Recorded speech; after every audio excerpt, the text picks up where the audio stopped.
so he did the unimaginable. And that is exactly what happens in the book The Adventures of Beekle, the Unimaginary Friend, written and illustrated by Dan Santat. In the story, we meet the unimaginary friend named Beekle, who is yet to be imagined, and he waits and waits for a friend to imagine him, but he grows impatient and decides to take matters into his own hands. He travels all the way to the real world, where he discovers it is nothing like he imagined. It is dull, and no one seems to be having any fun. That is until he stumbles upon a park filled with little boys and girls, and their imaginary friends. He looks and has no luck finding his friend until he climbs to the very, very top of a tree. And he listens, and then he hears a call from down below. It's a little girl named Alice. Alice and Beekle become the best of friends. I'm going to read an excerpt from the beginning of the book.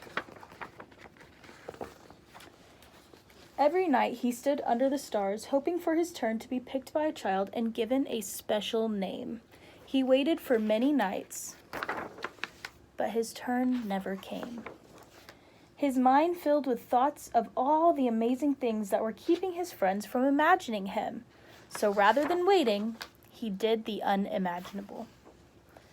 He sailed through unknown waters and faced many scary things. But thinking about his friend gave him the courage to journey on, until he reached the real world.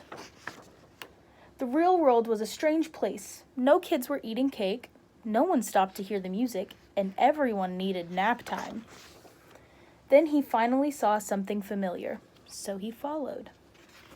I'm going to leave it at that. If you want to find out what happens at the end of the book, you have to read it and just to find out.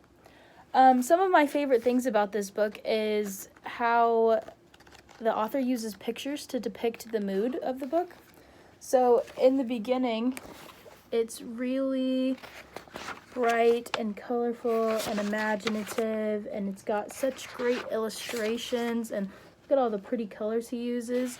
But then when he gets to the real world, it's really dull and gray and very, very black and white, until he sees the something familiar.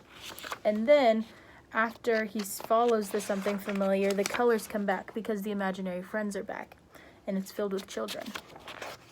So then it gets more colorful.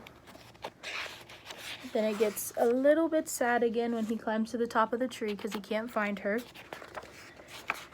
And then the color starts to come back because he finds Alice.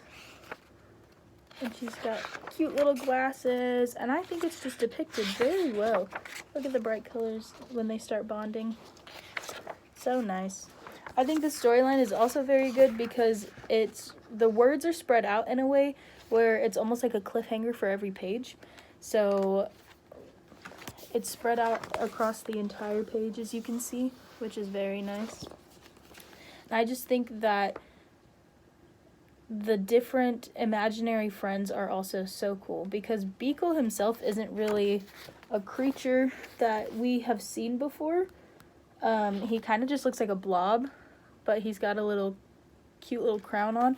And none of the other imaginary friends are, like, I guess technically real creatures. There's like an octopus, but he's got a fun little pattern on him. And then there's a type of dragon of some kind. I just think it's really cool how he uses that imagery. But yeah, that is The Adventures of Beekle, the Imaginary Friend by Dan Santat.